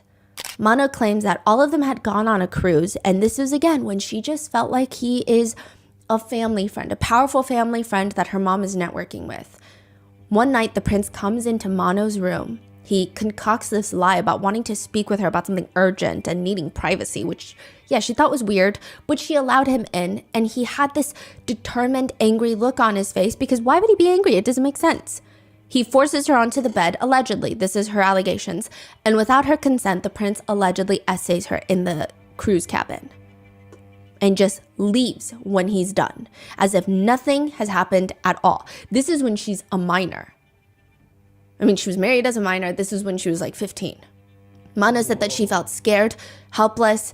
She said, basically, I shut down. I just didn't know what to think of myself. I was in denial about the whole thing. I just didn't want to believe any of it, so I just tried to completely block it out. Afterwards, he was suddenly very nice to me. He was extremely sweet and gentlemanly. Mano wanted to tell the authorities, but they were on a cruise in Malaysia. She didn't have proof. She didn't have a video or anything. And even if she did, who would believe her? This would be a huge mess. Malaysia, I mean, likely, wouldn't you expect that they would protect a royal family member? It's not the right thing to do. But like, look at corruption, not just in Malaysia, but like literally everywhere, even in the United States. People are protecting the powerful people all the time from accusations like this. Yep. She tries her best to get over it. She thought it was... I think she's trying to reason with herself that maybe it was a one-time thing, that he was drunk or something, because this is the Prince of Malaysia. I think that her brain was having a hard time computing that he would do something like this. She was just second-guessing, questioning herself. But the situation comes up again. The night of their wedding, when he brings her back to his home, which again, she did not think that she was going back to his home. She thought she was going back to Indonesia after the ceremony. She gets escorted back to his home where he allegedly screams at her, telling her that she's never going to go back home. And then he tries to have intimate relations with her, and she clarifies that she does not want to. which is enough reason, no is no, but also she's on her menstrual cycle. And it appears that, allegedly, he cares more about the latter than the former. He was like, menstrual cycle. He screams at her. All Indonesians, allegedly screams at her, all Indonesians are prostitutes and can be bought. Thank God I did you before our wedding. Allegedly referencing the essay of when she was a minor. And is still a minor now that they're married. She said every day after that, she was restricted from seeing her own family. Her passport was confiscated. She could not talk to her family without being supervised. She was held captive in the palace, being verbally assaulted on a daily basis until she finally escapes. She heads over to the hospital. This is in Malaysia. This was her first escape. First, she walked to a hospital. There was multiple. Oh, she just ran out of the palace and ran straight to a hospital. Yes, no, she was at the hospital for a checkup. Oh. Okay, this is after their wedding. She hasn't been able to leave Malaysia. She hasn't been able to talk to anybody. He's been verbally abusing her and physically, allegedly assaulting her this whole time. And then she goes to the hospital for a routine checkup. Naturally, she has to bring her ID because how do you explain to the doctors, sorry, my husband is a famous prince. You might know him. He holds me captive. I don't have access to my own passport. So she has her passport, and she said that she finally flees, runs from the hospital, just sneaks out with her passport, gets on the first flight back to Jakarta the same day, and now she's back in Indonesia. And she still says she knows no peace because this man is calling every single day. Well, actually, it's worse than that. The prince himself is not even the one calling. He's having his staff calling, begging for her return. They're not even begging. They're scolding her, telling her it's a sin for a wife to leave her husband, that she needs to honor their marriage and get back to the palace now. At one point, she alleges that he even hires the top mafia-esque boss in Indonesia to bring her back to Malaysia, saying, you got to do this no matter what it takes. But thankfully, Mano is friends with his son. It's like a movie. It's crazy. Mano is friends with the mafia boss's son, and he warns her, your husband just called my dad and was like, we got to kidnap her and bring her to Malaysia, allegedly. None of this works. The prince then resorts to what he does best. He starts calling Manohara's mom, Daisy. He's setting the scene, painting the picture, drawing pancakes in the sky, which is a Chinese saying of just wishful thinking. Hey, look up at the sky. There's a pancake I drew for you. You're never going to eat the pancake. The pancake's not real. It's just false hope. He tells her, I've sinned. I want to show you that I'm really, really remorseful and I'm going to fix this. Right. This was my first time getting married. I was excited and, things happened. Mm-hmm. He asks her, Daisy, and Manohara to meet him at the Mecca so that he can truly ask for forgiveness. They're all Muslim. Daisy believes the prince because you're talking about the Mecca. Like, you're talking about very serious things that you just don't say lightly. This is a very serious commitment. And perhaps he did overindulge himself as a newlywed husband and did not know how to behave. I don't know. For whatever reason, Daisy convinces Manohara to go with her to see the prince and at least hear him out.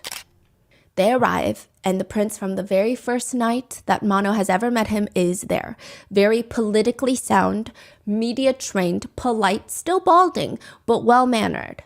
He's there again. Maybe things are going to change. They spend a few nights there before their scheduled flight back to Malaysia, where Mano, Daisy, and Mano's sister are going to join the prince's family to celebrate a royal birthday. Someone's birthday in the family. So they all booked their flights already. They're supposed to be on a 9 p.m. flight on Malaysian Airlines to Malaysia, but instead, the bodyguard does not drive them to the international airport. They're going straight to a private jet tarmac. And Daisy's thinking, my sweet son-in-law, I knew he's back. He wants us to take a private plane back. We've been exhausted. That makes sense. What a wonderful man. See, he really is sorry and he's trying to make amends. But instead, he kidnaps Mano, leaving Daisy and her other daughter, Mano's sister, just on the tarmac while they fly off. That's crazy. Mano's mother, Daisy, claims when she gets back to Indonesia, she's completely in shambles trying to figure out how to get her daughter back. She can't even get in contact with her daughter. She gets a call from the royal family telling her, there is a condo ready for you. How much do you want? Let go of Manohara. She claims that she said, no, I don't need a stupid condo. You can take anything from me. You can even take my organs, but you're not going to take my daughter. Give me my daughter back. They cannot have my daughter, not this way. I agreed for the prince to be married to my daughter, but not like this. What did I do to receive this kind of treatment? I was like the prince's mother. How could he have done this to us? To me, he just left me blind on the runway. Mano claims the abuse starts getting really bad once she gets kidnapped on this private jet and brought back to Malaysia. She says that she was essayed more times than she could count. When he was not abusing her, she alleges that he forced her to do a whole list of chores every day. She claims that once she was ironing his clothes, he came up with a cigarette in his mouth, walked up smoking, and nonchalantly grabbed the iron from her hand and pushed it into her skin. She starts screaming in pain, and with his other hand, he grabs his cigarette butt and starts pressing it into her face above her eyebrow. Oh my God. That is during the day. At night, she alleges that he would sedate her. Sometimes she would be in a really deep slumber, just unconscious, out like a light, not recollecting anything that happened. Other times, she was given a paralytic, which was worse. She's technically awake. She knows what's going on, but her body cannot move. It temporarily paralyzes your body. Oh my God. She's vulnerable and powerless, and that is when the alleged razor abuse starts occurring. Razor? She states that after injecting her with paralytics, the prince would grab a razor blade and start slicing her chest with it. There are pictures. She was able to sneak a picture of the abuse, alleged abuse. It's really bad. I don't even know if I can show it. I'm going to see. But she is aware of everything that's going on. It's I want to say it looks like 300 slash marks on her chest. She says she can't move or scream. She says, I could see him, hear him, smell him, feel him. I could feel the cuts on my body. It hurt. Just knowing that you have no control over anything and can't do anything about it was just... The worst part is he didn't even slash it fast or anything. He just took his time slowly. Bruh. He looked as calm as ever. It's like you gave someone a paintbrush and told him to draw a flower. Just the peacefulness that he exhibited when he was cutting into me. It took over 20 minutes. The physical pain was not as much as the psychological feeling. I just couldn't even defend myself. I was completely helpless. Even animals got more respect than I did in that house. He just stood there looking at me. I could feel everything. Emotionally, it was terrible. Instead of hurting me fast, he preferred to do it slowly. I could see the pleasure in his eyes. It was like he enjoyed doing it. Yeah, he's a psycho. She tried to tell the Sultana what was happening. So this is the prince's mother. And the biggest response... Okay, so this is where it gets confusing. Technically, he's not labeled a prince. It's a different word, but it is a prince. It's like the crown prince. And Sultana is kind of like the sultana of that area, but she's not the queen of Malaysia unless it's their round. Okay. But this is the prince's mother. Okay. But technically not the queen, right? Yeah. So she alerts the sultana that this is happening. And she claims the sultana just tells her, it is your duty as a wife to please your husband, get pregnant, and give us a grandchild. That's it. Okay. If she ever tried to run away or did not look happy at a public event, she claims that she was beaten badly. Meanwhile, she has to listen to everyone talk about how she lives a fairy tale life now. And the weight gain. She says the weight gain was happening because the prince was allegedly forcing her to take fertility treatment shots, which was making her gain weight rapidly. Wow. Allegedly, he was trying to get her pregnant. Mano did not know what to do. She would just have to attend these royal appearances. She said she was running through every single scenario. She said, if I scream, if I do anything here, they have the most power. So A, I'm going to get hurt when I get home to be punished. Or B, they're going to increase the security and it's going to be harder for me to do anything ever again or try to leave again. Wow. That's why Mano always put on a fake smile in public. It's not until she meets that businessman who she knows has a lot of connections in Indonesia. And I believe that businessman is relatively connected to Mano's mother. Like they know of each other. So this is not just some random man. She passes him the note. And he's not able to really help her, but he is able to alert her mother that she's in Singapore. And they were booking the first flight out to Singapore that day. She alleges that from that day that she was taken on that private jet, it was 9 months that she was held captive, held against her will like a prisoner in the prince's estate. However, a big however, she says she doesn't want people to think that there's a problem with the whole monarchy. She says people keep getting the wrong idea, thinking that because I'm saying this, that I despise Malaysia, that I hate Malaysia or the Malaysian royals. It's not about Malaysia. It's about one specific individual. It has nothing to do with the whole country. Kings are like ordinary people. Some are good, some are bad. Just because I had a bad experience with one does not mean all are like that. Okay, girl, you So don't with need that, to run cover for Singaporean them. authorities let Manohara go back home to Indonesia. The prince heads back to Malaysia and all hell breaks loose. So very briefly, everybody in Indonesia, I mean, there were riots on the streets in Indonesia. People were protesting, saying like, how could we have let this happen? They knew about the abuse prior to her being freed in Singapore.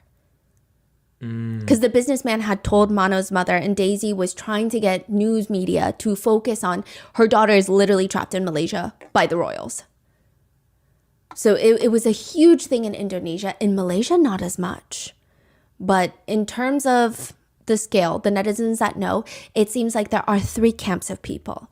One that believe that Mano was let down by everyone. Just the idea of being shipped off to be wed at 16 years old like in 2008, it. it doesn't make sense.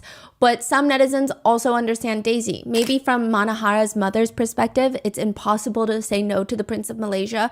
They think that the entire Manohara family was victimized by the royal family, and Manohara got the brunt of the abuse. Then you have the second group of people. You have those that believe there are a lot of bad intentions throughout the entirety of the marriage. They think Daisy did not do enough due diligence and did not put her child first. She did not. It seems like she was excited to have her daughter marry the future king. Not really the future king, but a royal. Maybe Manohara herself wanted something out of the union as well. That's what some people believe. But ultimately, they think the worst person in all of this to blame is still the prince. Well, duh. Then you have the third group of people who do not believe these allegations at all. They believe the prince is the victim. Maybe he wasn't the best fiance, maybe he wasn't the best husband, but there are some people out there that feel like he has been duped by a gold digger's family, Daisy and Manohara, mainly Daisy.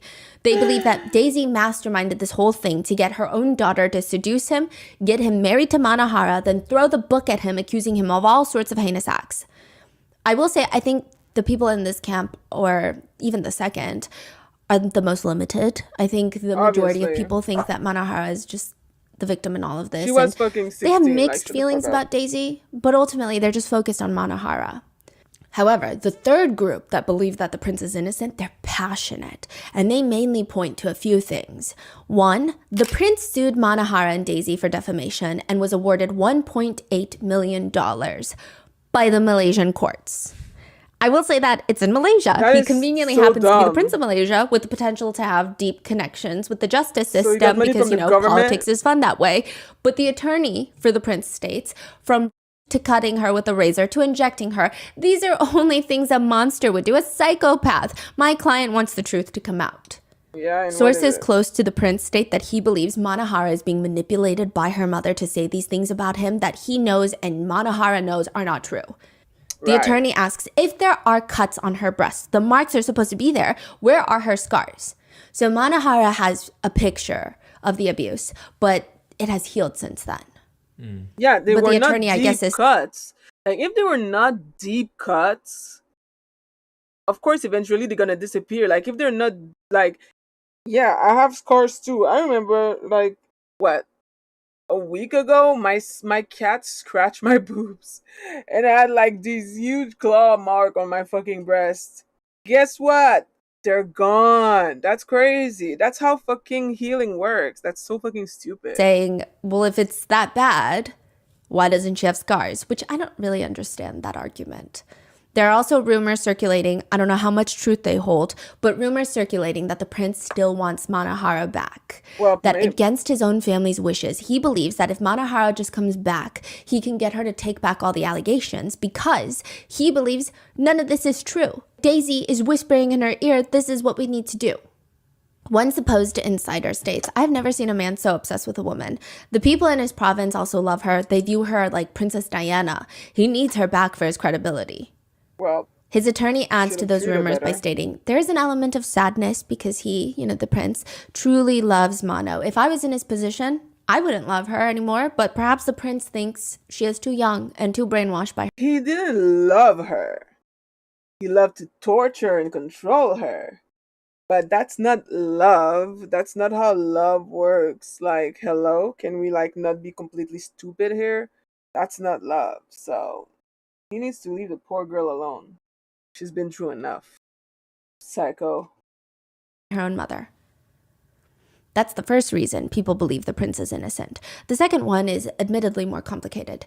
It is that Manohara's mother, Daisy, the one that helped facilitate the wedding, that received a dowry of $250,000 for the wedding. Ooh. So she received money from the prince's family. And she is a wanted fugitive in France. What? She's a wanted woman, literally. Wait, it has for real, been for real? stated that Daisy was sentenced in absentia by the French court to 18 months in prison. If she were to ever what? stop in France, let it be a layover, she will be arrested instantaneously. What For did she what? do?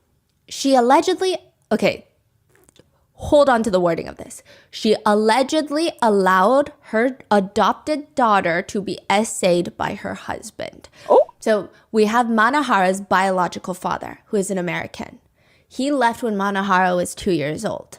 Daisy then married a French man who Manohara sees like her own father. She feels like this is more her father than her actual biological father.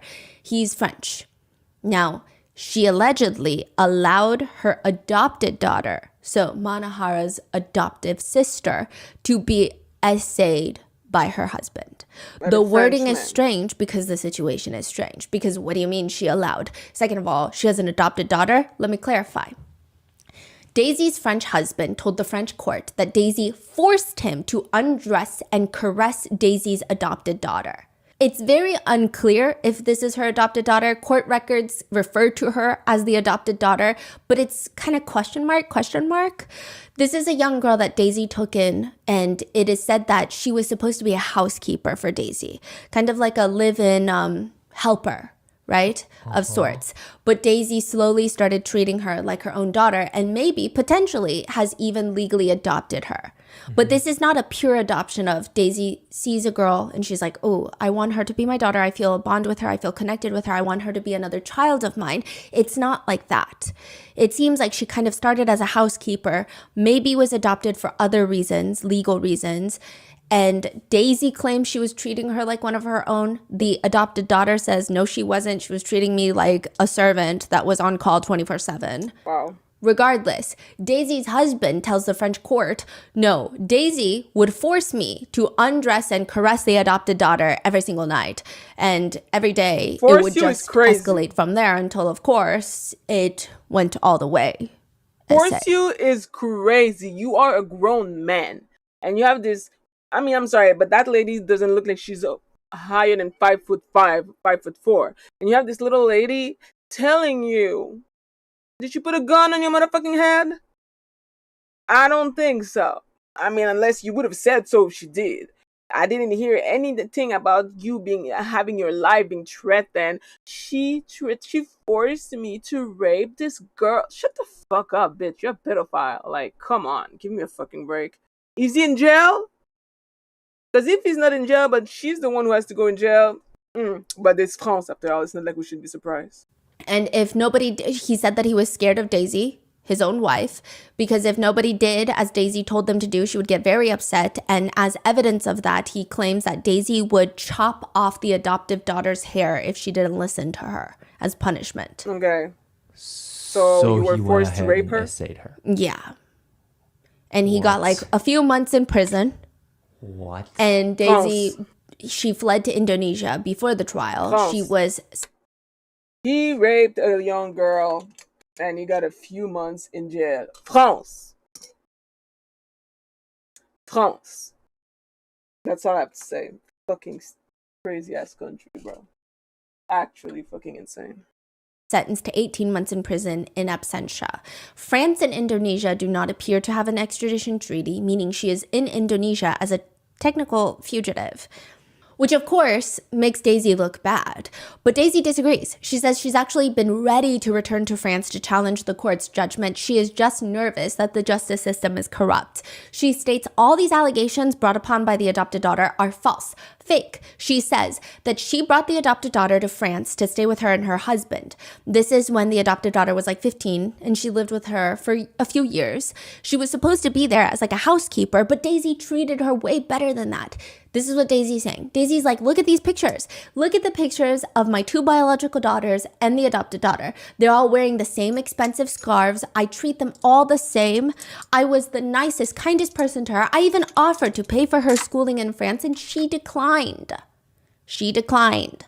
And then eventually one day, I'm going out to run errands, and then halfway down the block, I realize I forget my headphones. So I turn back, open the door to my French apartment, and there the two of them are in our marital bed. The adopted daughter and Daisy's husband. She states, I was extremely hurt. I had treated her like my own daughter since she was 15, and I was so in love with my husband. These allegations are absolutely lies. Absolute. She claims they did have intimate relations, but it was all consensual, and she did not encourage or facilitate them, but rather she was devastated by it. Daisy continues, she did not even leave me a letter to apologize. She just left after I caught her. Wow. Once she left, though, she claimed to have been abused, forced into all of this, that, and the third. That's what she says. Irregardless of that, there are a lot of people hesitant to support Daisy. That's not to say that's a reason to support an alleged abuser. Like, there is a reason to support an alleged abuser. But there are people that think, okay, this on top of Daisy's firm grip on Mano's life. They bring up the fact that when Manohara was very young, a lot of insider sources say that Daisy would control everything that she wore, ate, the way she spoke. It seems like Daisy gave birth to her, realized that she has the potential to be very physically beautiful, and has molded her into becoming a socialite to further enhance the status of the entire family, is what people believe. That's unfortunate. Other netizens disagree, because Mano had told reporters before that she enjoys being a model. She likes her line of work. She's very passionate. She has time to make friends. She's a homebody. It just seems like maybe we're being too opinionated. So a lot of people are just going back and forth on how to feel about Daisy. But the allegations against the prince are independent of what's happening with Daisy. But additionally, there are a few other aspects that people do think is weird. When Mano was first rescued in Singapore, the authorities asked her if she wanted to press charges against her husband in Singapore. She ultimately declined, which some netizens thought was weird. They were questioning, did you decline because you know that once an investigation is triggered, they're going to poke holes into your story? But Mano and her family states, no, she didn't press charges because Singaporean authorities wanted her to stay in the country for at least a few more days to file the charges, and Manohara just wanted to go back home. She did not want to stay here. She didn't want to stay in this foreign country where she just wanted to be home finally. After 9 months of torture, she wanted to feel at home. Fair enough. Additionally, as for where the lawsuit stands, where the Malaysian courts awarded the prince nearly $2 million for defamation, Manohara says she will never pay a penny to the prince. Matter of fact, she wants him to come to Indonesia to file another lawsuit if he so wishes to clear his name. If we're gonna bring up everybody's messy history, we gotta bring up the prince. Well, duh. After the prince sues Manohara for defamation, he also sues his own family. He files a defamation suit against palace officials because the royal palace released a statement that they had nothing to do with his marital problems. When news breaks, they're like, hey, just a reminder, that's happening behind closed doors. We don't really know what's going on. Just kind of distancing themselves from Prince Fakhri. They're just protecting themselves from a potential political fallout, because you have to remember, this is not even just happening in Malaysia. You're talking about Indonesia's involved. The United States is potentially involved. But the prince felt like it's almost implying his guilt. So he filed a lawsuit against the royal palace, which the court obviously threw out the case. They threw it out. But a few months later, he comes back into court with another stack of papers. He is suing his brother, Sultan Muhammad V. What? Over a Bentley, a car, a Bentley. Okay. Stating that he owns the Bentley, but the Sultan Muhammad V is like, no, I own the Bentley. It was a little ridiculous. People are like, you have energy to be suing people, your own brother, the Sultan, over a Bentley when you are accused of some of the most atrocious acts against a woman? Right. It's so interesting. You know the last time when you talked about that story, Yes. the Muhammad V. Yes. Like a lot of Malaysians in the comments were saying that they've never heard of it. Yeah. Wow, Okay, that's we crazy. had our Malaysian researcher work on this case as well. And she said, wait, what's happening? Like, I haven't even heard of this really. Like, there were like small, very in passing, oh, something happened. It was a thing, but it was never, oh, I know these were the allegations. This is how it was broken down. Yeah. So it's very fascinating. If you guys are Malaysian, please let me know in the comments. I wouldn't be surprised either. I mean, we're talking about the fucking Malaysian royal family. Like, obviously, they're gonna control the media. Duh. I feel like that's not really the most surprising thing. It really isn't. Oh.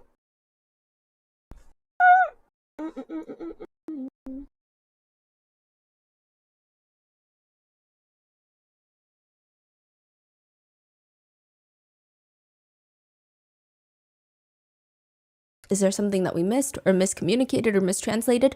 Or did you not know about this at all? Or did you know more that we don't know? Please leave that in the comments. Yeah, it's so fascinating.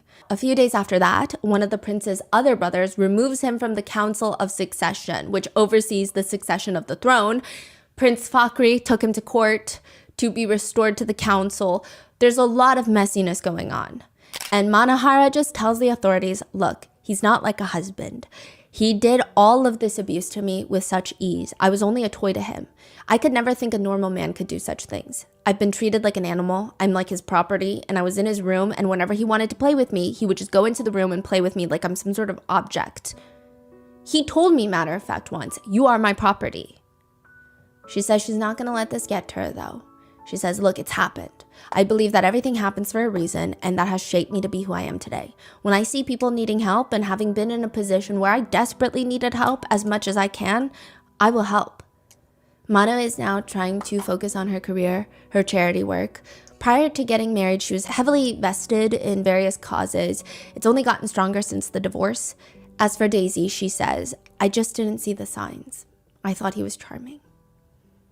There are some netizens, though, that believe, again, Daisy and Mano got exactly what they asked for. They comment, 17-year-old gold digger, what did she expect? What? Newspaper says slash wounds and cuts are fresh. Sounds self-inflicted to me. Okay. Others comment, it's all about the money. The more she finds evidence, the more the prince is willing to settle. Whack the prince with bad news for 2 weeks, threaten with lawsuits, and behind the scenes, prince will be willing to cut a check for $20 million or more for her to go away. She's quite hot looking. She must suck big time in bed to incur such violence. Oh my God. Isn't it obvious? She must have read too many fairy tales about marrying a prince, considering she's homeschooled. Can a wife file a case against her husband for SA? I thought once married, the wife cannot file SA charges against her own husband. Yeah, you can. Marital rape is a thing, though. Like, some netizens think the fact that the prince is, in their opinion, aggressively not conventionally attractive, their opinion, they say that this is proof that Mano is a gold digger, saying there's no way that she could find any interest in a man like this if it weren't for his status, power, and money. And I'm not sure why they must be reminded that she was a minor when they got married. Did you forget that? What's going on? And the power imbalance? No, but it's the same thing as the Cassie thing. Cassie was no longer seen as a victim when people learned that she got $40 million out of Didi and 20 out of the fucking hotel room where the footage were found. Like, as soon as money is involved, people are like, oh, well, she's a gold digger. And if she's a gold digger, she deserves to be raped and abused. We live in a society. Did you forget that? So a lot of netizens, they blame the prince mainly. And then you have a big chunk of netizens that blame the prince and Daisy, Mano's mother, and then a small group that blame Manohara. I would say that most just feel really bad for Manohara. It feels like she was, to some degree, used as a political and power pawn by the prince and perhaps potentially her family as well. Yeah. I don't know if Daisy was intentionally doing this, but maybe she just got swept up in the promises and the promises of a better future.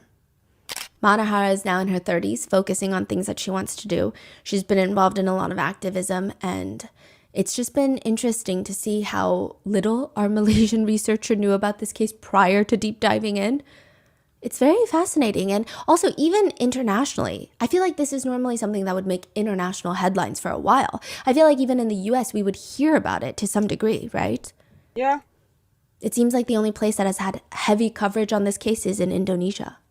So if you guys are Indonesian, please leave it in the comments as well. What are we missing? How do you feel about the situation? So a lot of people are saying that Indonesia, she is seen almost as this heroine that has lived and experienced this insane amount of torture, but has come out even stronger. She's almost seen as this person to protect. And then in Malaysia, some see her as a gold digger. Yeah. I would say this is a smaller group. I would think that most Malaysians who know the full length of the allegations, a lot of them are just surprised that they don't know. So I was on a few forums and they're like, as a Malaysian, I didn't know and I feel so bad. And they also critique the monarchy. I would say that the Malaysians critique their monarchy heavily, but it's just been interesting. What are your thoughts on this? Let me know in the comments. Stay safe, and I will see you in the next one. Woo!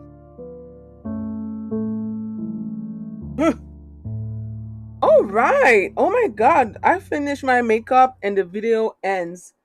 Ain't that amazing? Where is the shit that I used to? There you go. Woo! All right, all right, all right, all right, all right. Going to take a small break. So cinematic, bro. I don't know about cinematic, but one thing is sure: a prince being disgusting is not surprising to me because men be disgusting. So give men a little bit of power, raise him to take zero accountability for his entire life, and you end up with a fucking psychopath on your hand. Is that surprising? No. I'm sorry, but I'm a pessimist. So my vision of mankind is not that positive. So I'm not surprised at all to hear stuff like that. Mm, swear to God. Man, you're close to uninstalling Marvel? Why? Although, to be fair, I almost did uninstall it last season because I was fucking sick and tired of losing. I managed to finally reach Diamond 3 yesterday just to lose it again. Ugh, my life is so hard, bro. It's hard over here. Like, grinding and everything is not easy. Some men, listen, Cole. If the hat fits, then the hat fits. If the hat does not fit, good for you. But I'm just saying. Mm.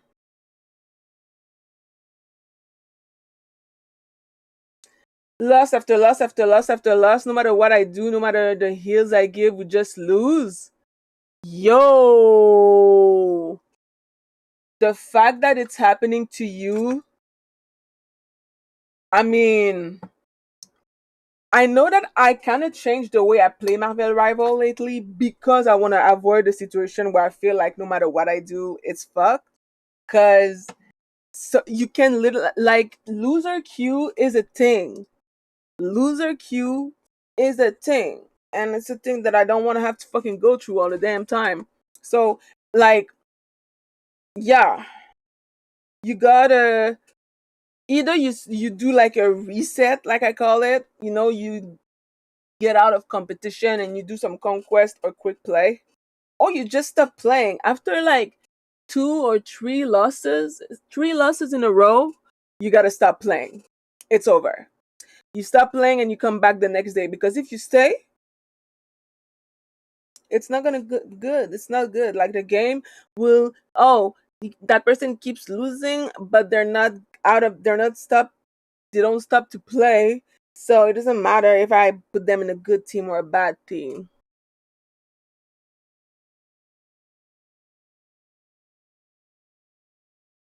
Cole, why the fuck would you want to wear that hat? Stop playing. I mean, that's just the rank. I queued to lose every day. I just went from GM3 to D2.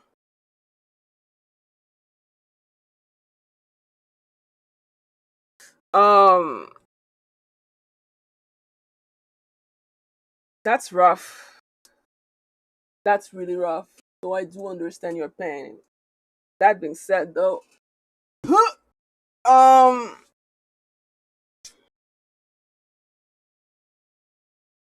I mean, if you're Diamond 2, that means that we can play together. Maybe I can give you a little bit of luck. I've been relatively lucky lately. Like, I've been having those crazy winning streak, but as soon as I see that the winning streak is over, it's time to go. It's time to go because the game doesn't like to see people win too much. So, as long as you know when to play, when to stop playing. Yeah, don't even try it, bro. Just stay the fuck away from that hat because there is no reason for you to even want to try it. That hat is for disgusting people. Do you want to be a disgusting person?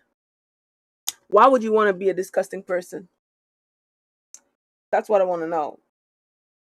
Don't be a disgusting person. It's not worth it. You don't want to be that. Don't be that. Um, but yeah, cat. But I do know the feeling.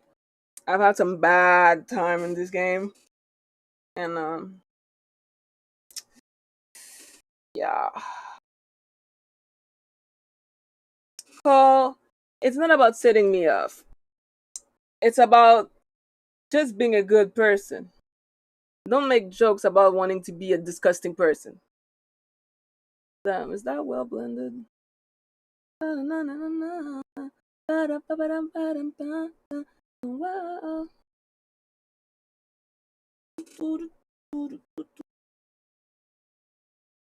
Well, yeah. Um. Anyway, let me know, Cat, if you want to play with me. Cat, y'all need to stop playing. We are talking about pedophiles, rapists, and abusers. Like, what? Where is the joke? Where is the joke? I'm trying to find it. Because I don't get it. Where's the joke? Because if you think that shit is funny, I'm judging. I am judging. You want to D rank? Oh man. Alright, bro. Say less. Say less. Give me 1 second. I hate, like, I feel like I did not fucking blend my forehead properly.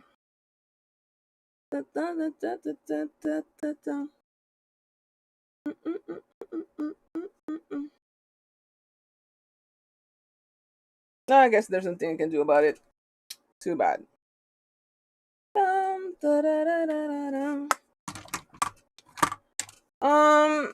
I'm with you though. Karma does exist. I've been with it enough time to know it does. Hard for me to be tyrannical. Yeah. It's okay. I'm just gonna wash my hand, grab like a quick snack. I'll be back in like 5 minutes. Also, because this is a different type of stream, I'm just gonna end this stream and start my gaming stream. So, Cat, we are playing, and we're not gonna derank. We're gonna rank up. Believe, believe in yourself. Remember who you are. All right, that is it for my Get Ready With Me video. Mwah. Thank you for watching, and I'll see you in the next one. Bye bye.